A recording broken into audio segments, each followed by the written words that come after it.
Bem-vindos, Smart Tubers, aqui é a Michele Denardi Tamburus, direto de Orlando, Flórida, para trazer para vocês as principais decisões dos tribunais superiores da última semana. Nós teremos algumas questões envolvendo tributação, questões relacionadas à redução pela metade de pena de prisioneiro que teve reconhecidas condições desumanas em que ele está mantido em detenção.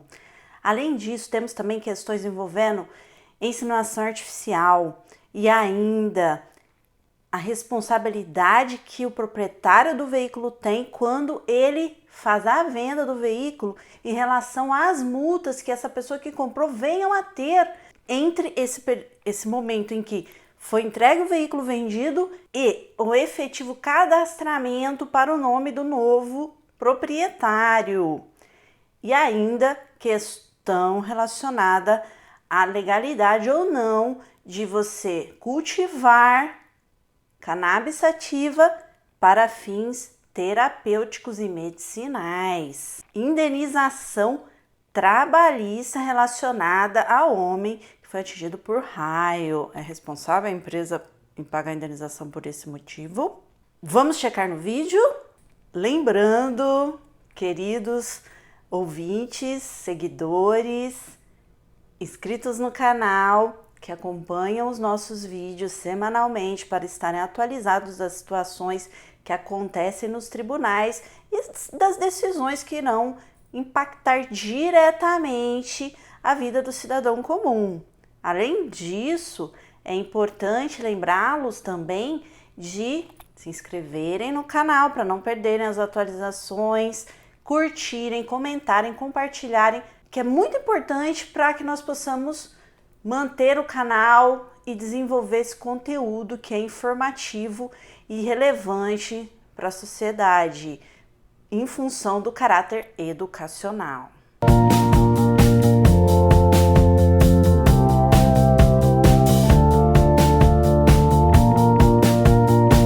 Iniciando pelas decisões do Supremo Tribunal Federal, nós temos uma situação envolvendo cobrança de imposto de renda sobre rendimentos oriundos de duas operações distintas no mercado financeiro, envolvendo operações de preservação, prevenção de riscos, minimização de prejuízos para o patrimônio da empresa, que são as operações de swap e operações de hedge. O que ocorre nessas operações? Elas são realizadas para que as empresas, quando elas fazem operações em moeda estrangeira, para equilibrar ganhos, perdas, a fim de não haver tantos prejuízos para a empresa que faz esse procedimento.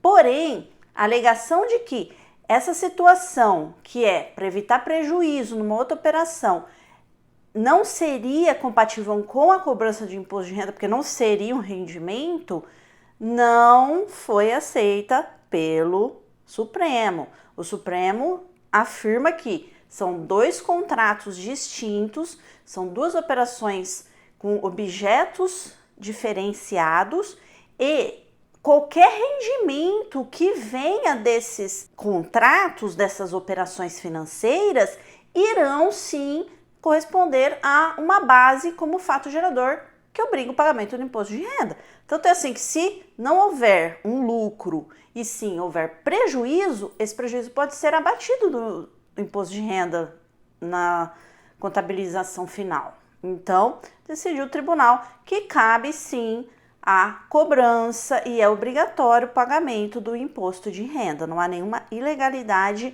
ou inconstitucionalidade na lei que determina que isso aconteça.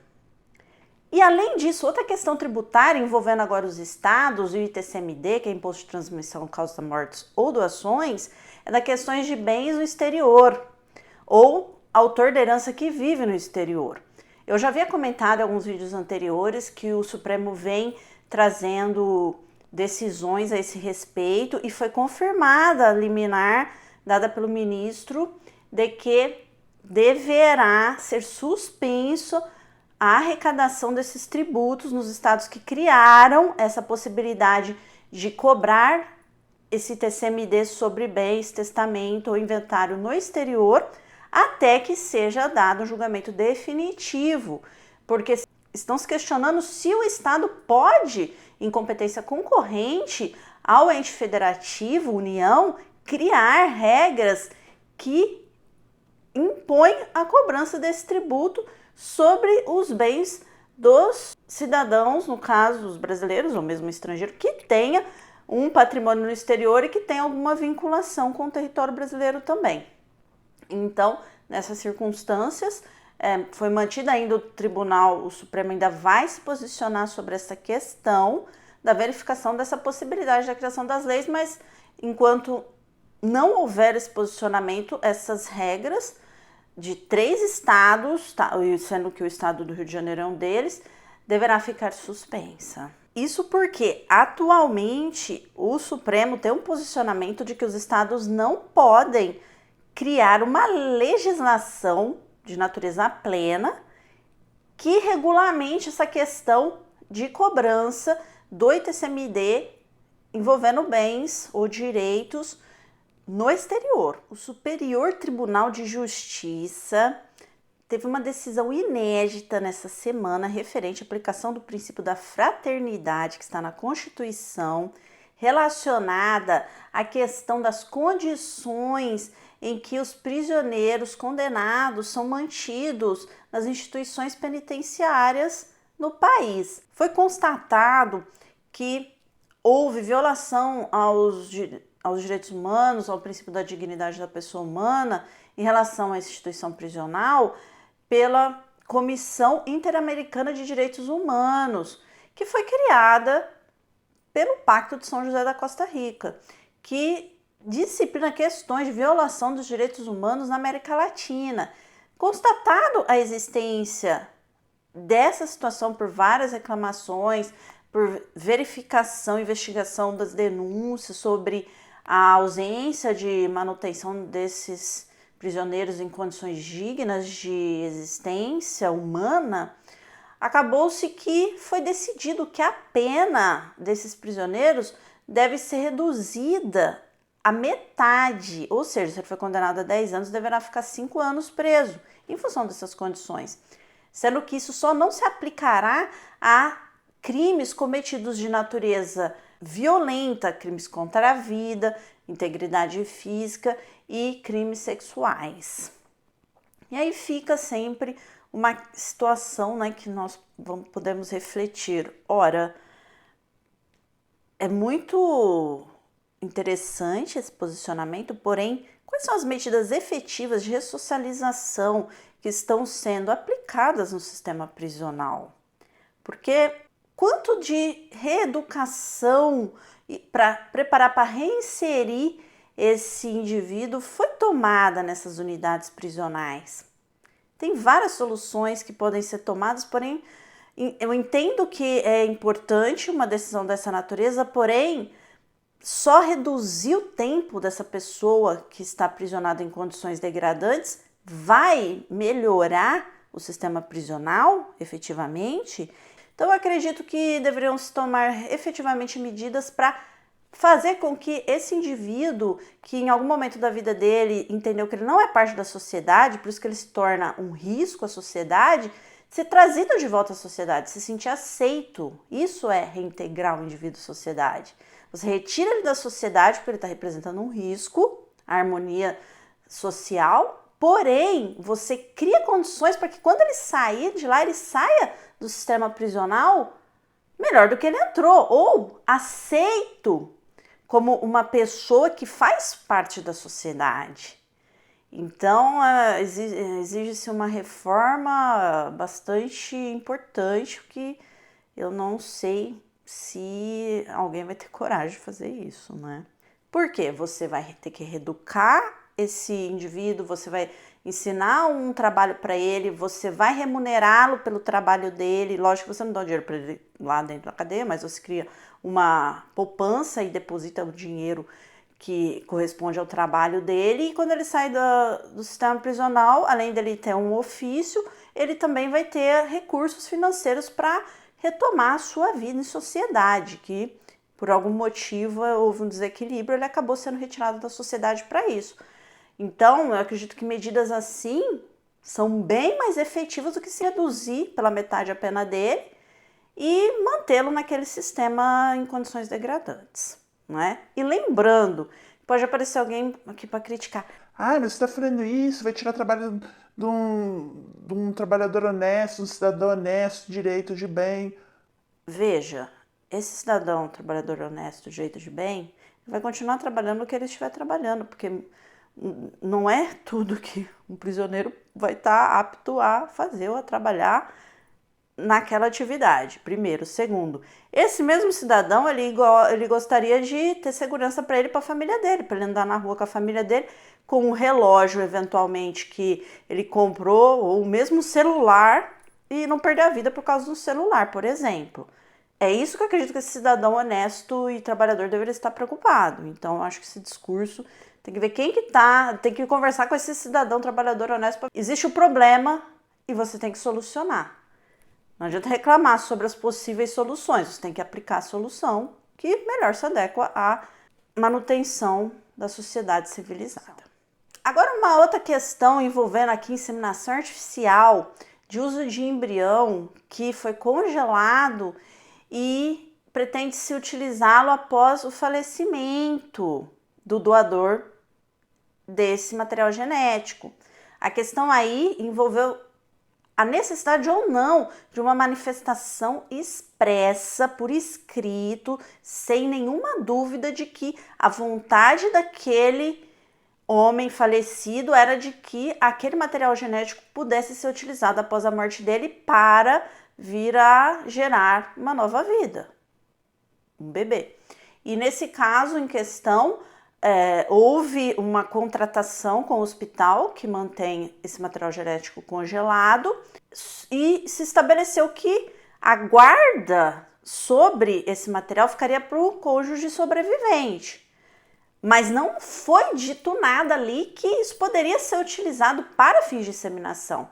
Nós tivemos na decisão que não deu a autorização para a mulher implantar esse material genético no corpo dela. Depois o Tribunal de Justiça reformou essa decisão, entendendo que, ora, presume-se que se a pessoa foi lá, congelou material genético e autorizou que o cônjuge sobrevivente ficasse com a guarda, ou seja, ficasse responsável por aquele material genético, presume-se que a intenção era que viesse a gerar uma vida. Porém, aqui o Superior Tribunal de Justiça entendeu que não cabe a utilização desse material genético para gerar uma nova vida, considerando os efeitos a longo prazo disso, questões sucessórias. Aliás, existe ausência de legislação no Código Civil para estabelecer o que fazer com esse material genético na situação do falecimento do titular desse material genético, o que poderia ser feito ou não, e que, nesse caso, se baseou na necessidade de declaração expressa em testamento, no documento, no instrumento particular, mesmo instrumento público, que dissesse, olha, você pode utilizar o meu material genético para fazer uma inseminação artificial e ter um filho. Isso baseado em regras tanto do Conselho Federal de Medicina, do Conselho Nacional de Justiça e enunciado da Justiça Federal. E nesse caso, a viúva não foi autorizada a efetuar a inseminação artificial, baseado no fato da ausência de manifestação expressa para essa finalidade. E que aquela guarda que está constando no contrato seria para o descarte desse material, doação desse material, qualquer outro uso, menos de implantar em si.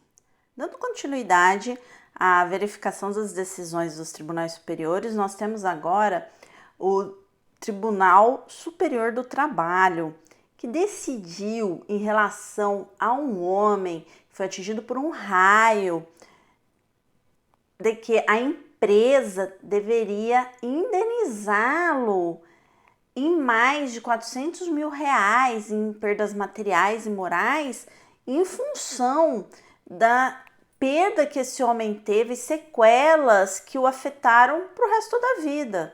Ele poderia, inclusive, ter morrido. E por que dessa condenação? Porque existiu a previsibilidade de que poderia um raio atingir aquele local em que o trabalhador estava e causar danos irreversíveis ou mesmo evento morte. Isso porque, apesar da empresa alegar que o raio, as intempéries da natureza são uma força maior, não foi aceita. Por quê?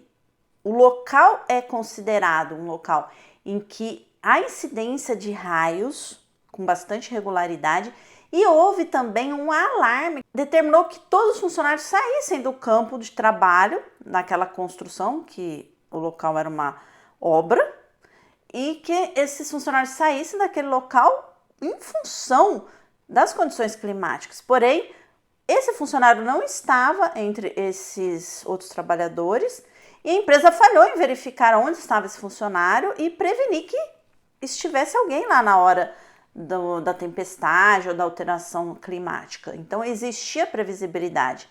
Então, nesse caso, sim, a empresa responde por indenizar esse funcionário, que inclusive atualmente está interditado em função das sequelas que o afetaram e impossibilita de continuar tendo uma vida normal na sociedade.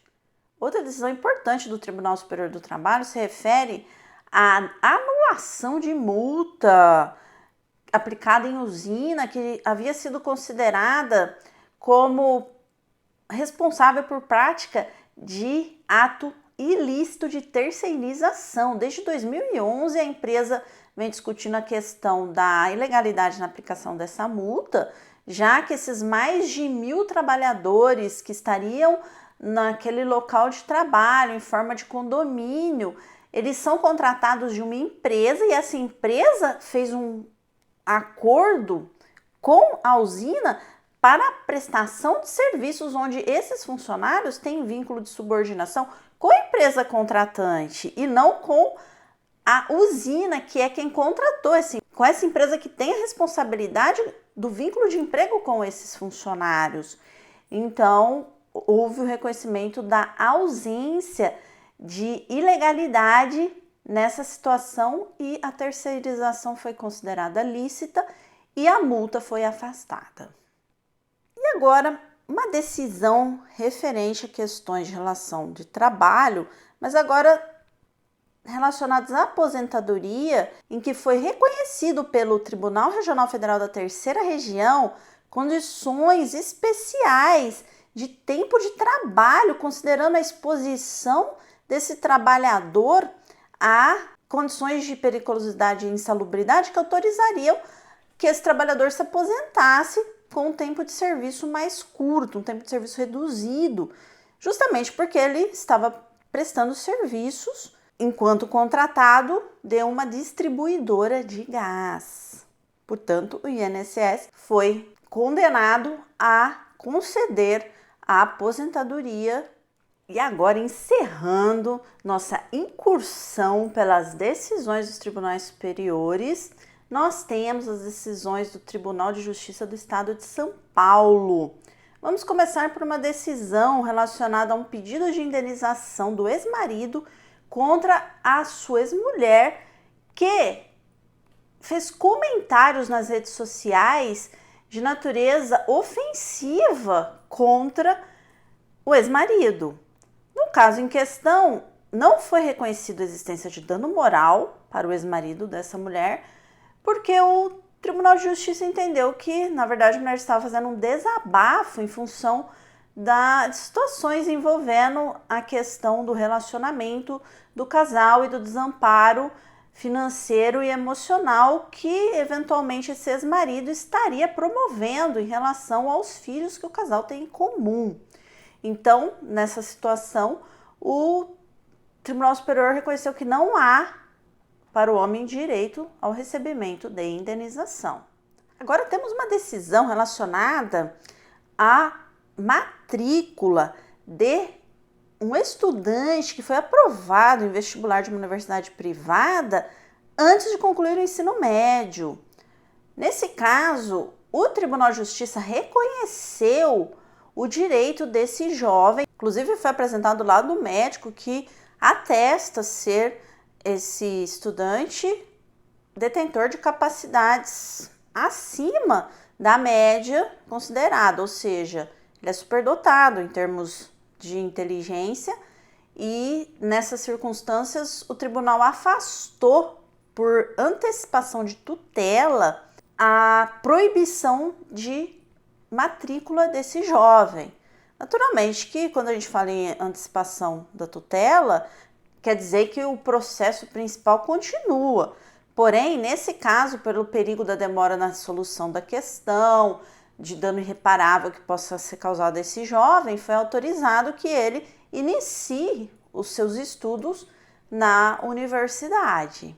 Então, esse aluno poderá iniciar os seus estudos para o período letivo na universidade, mesmo não tendo concluído o ensino médio. Agora nós temos uma decisão importante relacionada à autorização de cultivo e plantação de cannabis sativa. Nesse caso, o Tribunal de Justiça entendeu que não há na lei antidrogas nenhuma estipulação de que é proibido o uso de entorpecentes para fins terapêuticos e medicinais. E nessas circunstâncias, considerando que, nesse caso, o indivíduo provou que ele tem condições de dores constantes e que o impossibilitam de prática de atividades cotidianas, numa situação de uma moléstia incurável e toma já vários medicamentos, e que a prescrição para uso do canabidiol, que é uma substância que é oriunda da cannabis sativa, iria ajudá-lo na situação da manutenção, iria ajudá-lo. Porém, considerando que acesso a esse medicamento é muito caro e se tornou inviável para esse cidadão, ele pediu autorização para a justiça para ele poder cultivar a própria planta para fazer o próprio medicamento. E o tribunal autorizou o cultivo de até 6 arbustos. Então, houve essa autorização.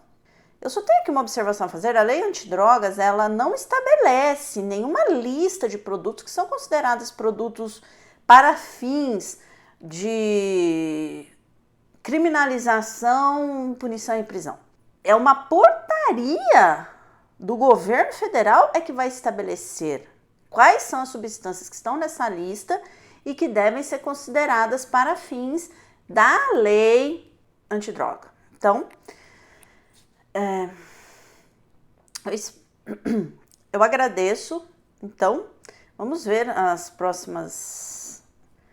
Então, vamos aguardar os próximos capítulos, porque essa decisão ainda é passível de recurso. Então, algumas das decisões que eu mencionei aqui podem ser objeto de recurso, outras não, principalmente quando as decisões estão em tribunais regionais, em tribunais estaduais. Geralmente elas são recorríveis para os tribunais superiores. Os superiores que eu digo são os considerados supremos ou superior, ou seja, Superior Tribunal de Justiça, Supremo Tribunal Federal, Tribunal Superior do Trabalho. Ainda assim, uma decisão do Superior Tribunal de Justiça e do Tribunal Superior do Trabalho podem vir a ser objeto de recurso para o Supremo Tribunal Federal, se constatado que houve uma situação envolvendo a Constituição Federal. Eu agradeço por terem assistido o vídeo. Para nos ajudar, curta, compartilhe, comentem, se inscrevam no canal, que assim vocês poderão apoiar conteúdo de caráter informativo e educativo que poderá nos auxiliar na construção de uma sociedade melhor e civilizada. Até a próxima!